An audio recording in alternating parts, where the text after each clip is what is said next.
He's like, I don't care about the money. I don't care about the pay jumps. I want the bracelet. Hey guys, how's it going? Gareth James here for mttpokerschool.com. I've got a great hand for you today. It comes from the World Series of Poker event number 90, the 50k Final 50 No Limit Hold'em tournament. We're down to just 4 players, Danny Tang, Sam Soverel, Michael Addamo and Brandon Adams. As you can see, Addamo is very, very short and has just 2.5 big blinds. He's in the cutoff, which means he'll be paying the big blind and the big blind ante next hand, which is pretty much his whole stack. That little fact is very important here given the pay jumps.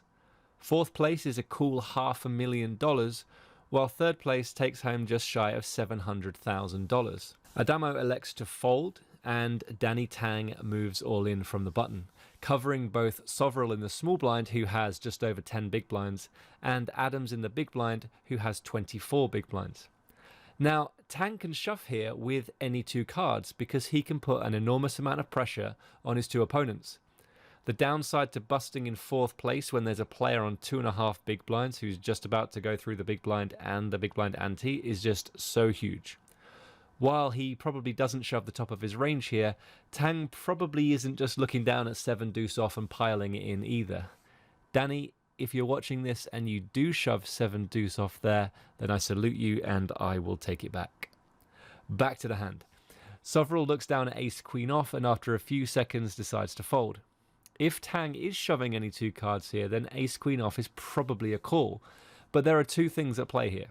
As I said, Tang probably isn't shoving the top and bottom of the any 2 cards range.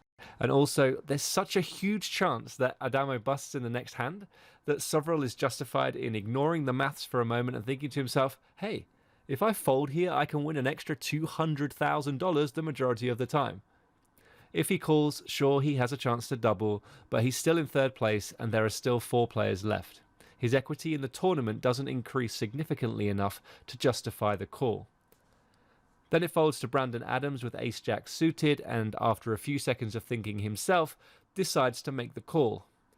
I think the commentators got this right when they said that he doesn't care about the pay jumps, he wants to win the bracelet. If this is true, then the call is probably fine, but in terms of dollar EV, it's a huge punt.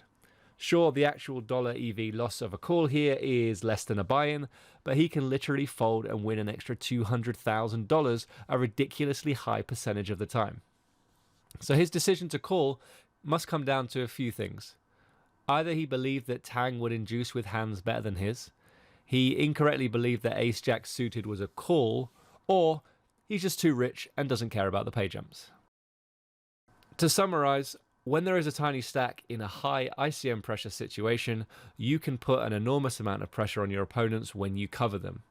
As a covered stack, there's not much you can do about it if you like money.